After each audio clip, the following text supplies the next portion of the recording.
حدیث مبارک کی راضی الکیس من دان نفسه وعمل لما بعد الموت والعاجز من اتبع نفسه هواها وتمنى على الله او كما قال علیہ الصلوۃ والسلام. نبی علیہ الصلوۃ والسلام فرمائی وخيار سړی هغه دی پتا سو کی وخيار سړی هغه دی چې خپل نفس په کنټرول کې وساتو. وعمل لما بعد الموت او د مرګ نه چې وروسته کوم حالات را روان دي د هغې دپاره څه کوي تیاری کوي. علماو د دې حدیث مبارک مختلف تشریحات کړي دي. یو وی وخيار سړی هغه دی چې هغه د ځان سره د خپلو اقوالو د خپلو افعالو د خپلو احوالو محاسبه کوي. څه کوي؟ محاسبه کوي. محاسبه د خپلو اقوالو د ځان سره دا ده ته سحر را پاسېدلی او اوس سملاستې جمع دی که نه جمع خو راغلی دی بړستنې په ځان باندې اچو کمبلې په ځان باندې اچو ځانونه پټ کو نو توره تیاره شوه چې ځان باندې کمبل راواچو توره تیاره شوله. ماسخوتن سملاستې نو د ځان سره حساب وکړه سحر را پاسېدلی ومه ماسخوتن شو زما د ژبې نه د الله ذکر څومره شوی زما په دې ژبه باندې درود شریف څومره ویلی شوي دي او په دې ژبه باندې ما کنزل څومره کړي په دې ما غیبت څومره کړی په دې ما چغلي څومره کړې ده په دې باندې ما د بل سپکاوی څومره کړی دی. دا حساب د ځان سره وکړه که نه نو که په دې ژبه د الله ذکر ډېر کړی و نو وایه شکر الحمدلله د الله شکر ادا کړه. خو که په دې ژبه ټوله ورځ تېره شوې ده او د الله نوم پې نه ده راغلی په دې غیبت راغلی په دې کنزل راغلی په دې چغلي راغلی ده نو د الله په دربار کې توبه وباسه توبه وباسه. دا ځان سره د اقوالو حساب دی. د خپلو اعمالو حساب کوه د ځان سره. سحر چې را پاڅېدم شپه شوه را باندې ماسخوتن شو را باندې د سحر نه واله تر دې ټیمه پورې ما د دې لاس نه خیر چاته څومره رسولی دی نقصان مې چاته څومره رسولی دی. په دې خپو مې د نیکۍ کارونه څومره کړي دي د بدۍ کارونه مې څومره کړي دي. مونځ مې په ټوله ورځ کې څومره کړی دی نور د دنیا کارونه مې څومره کړي دي. د خپلو اعمالو به د ځان سره څه کوي حساب به کوي. نو که چېرته تا تمام ورځ کې د نیکۍ کارونه ډېر کړي د ګناه کارونه دې کم کړي نو بیا ووایه شکر الحمدلله. خو که په ټوله ورځ تېره شوه ستا نه د نیکۍ کار نه دی شوی تش په دنیا پسې منډه منډه منډه نه بیا د الله په دربار کې څه وباسه توبه وباسه. وعمل لما بعد الموت او د مرګ نه وروسته چې کوم حالات را روان دي دې دپاره به دی څه کوي تیاری کوي. والعاجز من اتبع نفسه هوا وتمنى على الله. نبی علیہ السلام فرمایي بیوقوف انسان کمکل انسان هغه دی چې د خپل خواهش تابعداري کوي. زړی چې څه غواړي هغه کوي حلال او حرام نه ګوري ناروا او جایز نه ګوري خو چې څه په زړه کې راله هغه کوي. وتمنى على الله او په الله تبارک وتعالی باندې لوی لوی امیدونه ساتي. هلکه مونځ نه کوي نه مړه الله زما تبارک وتعالی مونځ ته محتاج نه دی غفور رحیم دی ما باسي وبخي. هلکه ګیره نه فریدي الله غفور رحیم دی به ګیرو بخل نه کوي. زکات نه ورکوي الله تبارک وتعالی زما پیسو ته محتاج نه دی غفور رحیم دی ما باسي وبخي. ما با نو زمونږ پښتانه وایي چې څه دې کرلي نو هم حق به علي چې څه دې کرلي هغه به اخلي چې غنم دې کرلي غنم به اخلي او چې وربشې دې کرلي نو څه به اخلي وربشې به اخلي. د غنمو نه ته وربشې نشي اخیستی. ټیک شو که نه الله تبارک وتعالی غفور رحیم دی خو چې تاسو کرلي د هغې به صدر کې بیا به در باندې نور رحم وکړي. دا لقمان حکیم نه دی دی غلام نو دی یو سړی واغستو او الله تبارک وتعالی په قرآن کې هم ذکر کړی دی او د ده په نوم باندې یو صورت دی سوره لقمان. د په نوم باندې په قرآن کې یو صورت هم دی سوره لقمان. دا غلام وګوره یاد وساته. نو چې کله د خپل مولا واغسته په بازار کې کنه او کور ته یې راوستو نو دله داسې یو کوټه ورکړله وایي دغې کې پاتې کېږه ځان له. نو چې شپه شوه او دغې کوټې ته ننوته که نه نو خپل مالک ته یې ماله به صرف یو جانماز راکړي. څه راکړي؟ یو مصله ماله راکړه صرفو. نو دله جانماز ورکړه مصله یې وله ورکړه دی به په هغې باندې ناست و په هغه کوټه کې والله به یادو د الله ذکر به یې کوو عبادت به یې کوو. څه ټایم د شپې تیر شو نو دی پاسې د ورغې په دې خپل مولا پسې په دې آقا پسې ورغې وی پاسه الله یاد کا پاسه الله یاد کا. نو هغه ورته مړه زه الله غفور رحیم دی ما پاسه الله غفور رحیم دی. دی ټیک شو راغې بیا د الله په ذکر کې مشغول شو. څه ټایم تیر شو وی زه زما د مولا به لږ خوب پوره شوي چې اوس یې راپاسوم چې دی پسې لاړ وی پاسه الله یاد کا هغه ورته وی زمړه الله غفور رحیم دی دی بیا راغی نو چې کله د چربان ټیم شو د تهجد ټیم شو که نه ویره دا ډېر بختور ټیم دی چې اوس خو یې راپاسم خوب به یې پوره کړی نو چې دی به د خپل مولا پسې لاړو وی راپاسه د تهجدو ټیم دی هغه ورته مړه څه تنګول دي راغسې زمړه الله غفور رحیم دی الله به ما وبخي الله زما د شپې ودرېدو ته ضرورت نه لري ټیک ته دی ته راغی چې سار شو د مولا لګې وربشې واغستې دي مالي کې او دلی ورکړې وی دا واله په پټي کې وکره دا وکره لګي اوس غلام دی کار خو به کوي که نه د چې هغه وربشې واغستې سیر 2 سره یې وربشې وي نو لاړو او دکاندار ته وی مال یو 2 سیره باجره راکه څه راله راکه یو 2 سیره باجره راکه نو چې باجره یې واغسته نو لاړو هغه یې وکرله باجره یې وکرله وربشې پرېښودې وخت تیرېدو چې مالک لاړ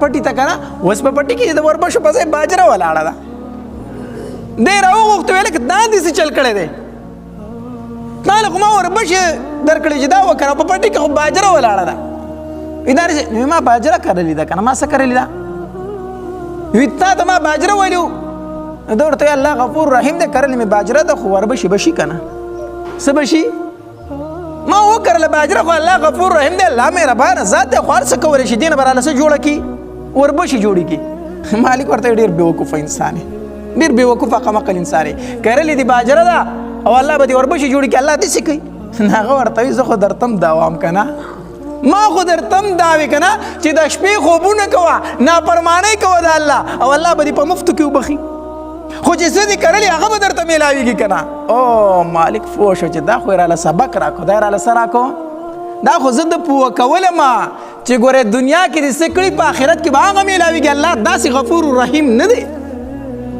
چې څه دې کړي هغه به درته میلاویږي نو نبی علیه الصلاة والسلام فرمایي بېوقوفه انسان عاجز انسان هغه دی چې کوي ګناه او امیدونه د الله تبارک وتعالی نه ساتي چې الله به ما وبخي حدیث مبارک کې راځي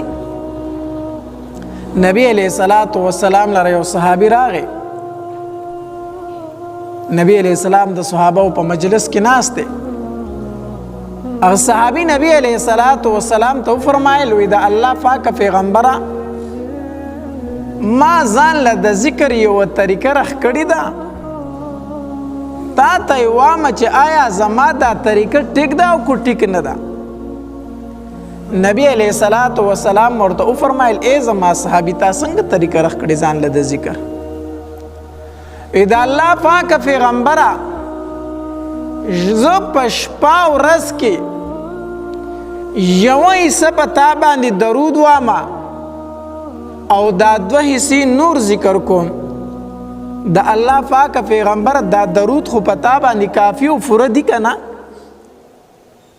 نبی علیه الصلاة والسلام ورته وفرمایل وی او خو که زیات دی کو نو ښه به وي دا درود دې څه کو زیات کو نو دا درود به ښه وي هغه صحابي ورته بیا وایي وی د الله پاک پیغمبر چې بیا یو کار وکړم په شپه ورځ کې نیمه حصه په تا باندې درود وامه او دا نیمه حصه نور ذکر کوم آیا دا به کافي وي نبی علیه الصلاة والسلام ورته وفرمایل وی او خو که زیات دی کو نو ښه به وي دا درود دی زیات کو نو څه به وي ښه به وي بیا ورته هغه صحابي وایي وی د الله پاک پیغمبر چې بیا یو کار وکړم په شپه ورځ کې 2 حصې په تا باندې درود وامه او دا یوه حصه نور ذکر کوم آیا دا به کافي وي بس دا درود پوره دي نبی علیه الصلاة والسلام ورته بیا وفرمایل وی او خو که زیات دی کو نو ښه به وي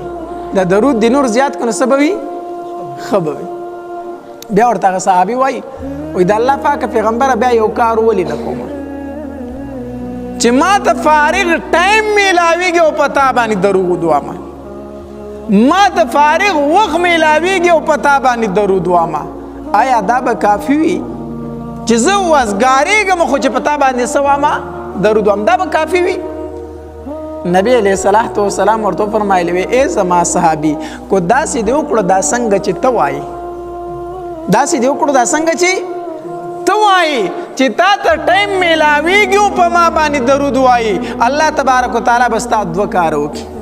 څو کار به دې وکړي؟ 2 کار به دې وکړي. کم یو نبی علیہ الصلوۃ والسلام فرمایل الله تبارک وتعالی به دې د هر غم نه بېغمه کړي. الله به د هر غم نه څه کړي؟ بېغمه کړي. چې تا د فارغ ټایم میلاویږي، فارغ وخت میلاویږي او په ما باندې درود وایي الله تبارک وتعالی به دې د هر غم نه بېغمه کړي. ټینشن دی، تکلیف دی، ذهن ته مې سکون نشته، دا شکایت نن سبا ډېر کېږي که نه؟ ډېر کېږي. مونږ ته اکثر خلک ټلیفون وکړي مولي صاحب ما ته ټینشن دی. هلکه وجه څه ده؟ یاره وجه خو یې راته نه ده معلومه. نه څه وجه خو به یي نشته وجه، معلوم ډېر دی، هر څه راسره ډېر دي، د هېڅ شي کمی نشته دی چې زه تا ته ووایم چې دا کمی دی په هغې ما ته ټینشن دی. خو بیا هم زړه ته سکون نه راځي، خوشحالي نه راځي. کله کله مې زړه له دا راشي چې خودکشي مې وکړې. نو زه ترېنه تپوس وکړمه هلکه مونځ کوئ؟ مونځ کوئ؟ یاره مولي صاحب څه به درته وم خو کله کړی او کله نه کړی، کله کړی او کله نه کړی. هلکه د سهار مونځ کوئ؟ یاره د سهار خو مې اډو چېرته کړی نه دی، د سهار خو مې اډو چېرته کړی نه دی. ها مونځ خو نه کوئ، کله کړی او کله نه کړی، دا هم څه مونځ دی؟ دا هم څه مونځ دی چې فارغ یم مونځ به وکړم او چې فارغ یم د دنیا په کار کې اخته یم چې مونځ پاتې نو دا مونځ دی؟ په دې مونځ به تا الله معاف کړي. ښه مونځ مې کله کړی او کله نه کړی. ښه هلکه ذکر کوئ؟ یاره مولي صاحب ذکر خو مې نه دی کړی. هلکه درود وایي؟ یاره درود خو راله نه راځي، کم درود و؟ نو بیا ته ما ته څنګه دا شکایت کوي چې زما زړه ته سکون نشته، ما ته ټینشن دی. ټینشن به درته خامخا وي. ته مونځ کوه 5 وخت د پابندۍ سره، ته تسبیح په لاس کې ونیسه، ته ذکر کوه سبحان الله، الحمدلله، الله اکبر، لا اله الا الله، دا ذکر کوه. استغفار وایا، استغفر الله، استغفر الله. ته درود وایا په نبی علیه الصلاة والسلام باندې، صلی الله وصلی الله علی النبی الامی، دا درود وایا. ته بیا ما ته دا شکایت وکړه چې ما ته ټینشن دی. نو نبی علیہ الصلوۃ والسلام فرمایي الله به دې 2 کار وکړي. یو کار به دې څه وکړي؟ الله به دې د هر غم نه بېغمه کړي. کو دا غواړي چې زما زړه ته سکون راغی، زما زړه ته خوشحالي راله، زما په زړه کې اطمینان راغی، زمونږ په کور کې اتفاق راغی، زمونږ د کور نه جګړې ختمې شوې، نو ټول کور والو ته ووایي وایي درود شریف شروع کړئ. څه شروع کړئ؟ د مونځ پابندي شروع کړئ، درود شریف شروع کړئ. ته بیا ګوره چې تمام مشکلات یې حل کېږي که نه حل کېږي. نو یو نبی علیہ الصلوۃ والسلام دا فرمایل وی الله به یو کار دا وکړي، الله به د هر غم نه بېغمه کړي. او دویم نبی علیہ الصلوۃ والسلام هغې صحابي ته فرمایل چې هر ټایم ته ما باندې درود وایي، چې تا د فارغ ټایم میلاویږي او په ما باندې درود وایي که نه، نو الله تبارک وتعالی به دې کړي ګناهونه معاف کړي. الله به دې کړي ګناهونه څه کړي؟ معاف کړي. نو وړون له څه پکار دی؟ خو 2 سترګې پکار دي که نه؟ مونږ له په دنیا کې داسې ژوند پکار دی چې هېڅ ټینشن پکې نه وي، هېڅ تکلیف راته نه وي، هېڅ ذهني بوج را باندې نه وي، د دنیا د هر غم نه بېغمه یو. دنیا کې داسې ژوند غواړو که نه؟ مال دې وي او کو نه وي، خو چې د هر غم نه څه یو؟ بېغمه یو. مال شته دی، په کروړاو دی، په ارباو دی، خو چې د زړه سکون پکې نشته، دغې مال سپېده شته. دنیا کې داسې ژوند پکار دی چې پای کې انسان ته اطمینان حاصل وي. نو دنیا کې موږ د الله نه داسې ژوند غواړو د سکون او د آرام، او چې د آخرت ورځ شي، میدان محشر شي، ډېر ګناهونه به رانه شوي، ډېر ګناهونه به رانه شوي.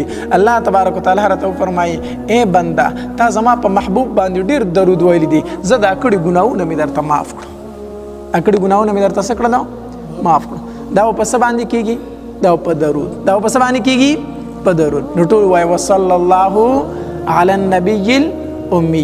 دا مې دې دپاره وي چې په نبی علیه الصلاة والسلام باندې خاص کر د جمعې په شپه باندې او د جمعې په ورځ باندې ډېر زیات درود او یو څو څیزونه داسې دي چې هغه د انسان عمل ضایع کوي. یو څو څیزونه داسې دي چې انسان نیک اعمال څه دي؟ دا خوري، ختموي. یو په هغې کې څه شی دی؟ د مخلوق غیوب لټول. د مخلوق په غیبونو پسې ګرځېدل چې دی که نه دا د انسان نیکۍ خوري ختموي. بعضې خلک داسې وي که نه دی په دې کلي کې په دې معاشره کې ګرځي دې دپاره چې په دې کلي کې به چا سوران کار خو نه کړی چې زه خور کمه. دی د خلکو په غیبونو پسې ګرځي، د خلکو په غیبونو دایي په دې بعضې ځایونو کې دي سي هلک وایي ما سره د ټول کلي خبرونه موجود دي، تا سره به موجود نه ستا کار روزګار شته دی نه نو ستاسو کار نشته، روزګار دی نشته، عبادت دی نشته، خو ګرځي دې دپاره چې د چا غیبونه ولټئ نو او بیا خور شي په کلي کې چم په چمې خوری. د چا په غیبونو پسې کېدل دا د انسان نیک اعمال ختموي. زمونږ پښتانه وایي چې یوه ګوته بل ته نیسي نو څلور ځان ته راځي، څلور ځان ته راځي. نو دا یوه دی بل ته نیولي او څلور تا ته راغلي. مسلمانه په دې خپل ګریوان کې هم کله کله سوچ کوه که نه چې ما کې څومره غیبونه موجود دي، ولې د بل په غیبونو پسې ګرځي. دویم وایي د زړه سخوالی دا د انسان نیک اعمال څه کوي؟ ختموي. او دریم چې دی که نه د دنیا محبت، د دنیا محبت دا د انسان نیک اعمال ختموي. د دنیا د محبت نه دا انسان غرق کوي. څه چل کوي؟ انسان غرق کوي. علماء د دې یو مثال ذکر کړی دی، مثال دا ذکر کړی دی وایي دا دنیا چې ده که نه دا سمندر دی، سمندر او دا انسان د دې کشتۍ ده. دا دنیا سمندر دی او انسان یې څه ده؟ کشتۍ د کشتۍ دی پرې سمندر کې روان دی. خو که تاسو خیال کړئ که نه چې کشتۍ باندې وي او اوبه لاندې وي نو کشتۍ پرې روانه وي. دا د کشتۍ دپاره د سمندر پیداناک دی. خو که د سمندر د اوبه د کشتۍ ته داخلې شو نو دا کشتۍ څه کوي؟ غرقوي، ډوبوي. نو دا انسان چې دی دا کشتۍ ده، دا مال دولت دا دنیا سمندر دی، دا چې مار وي د زړه نه نو تاله پیدا ده. خو چې زړه ته دې داخل کړو نو بس غرق یې کړي، تباه یې کړي.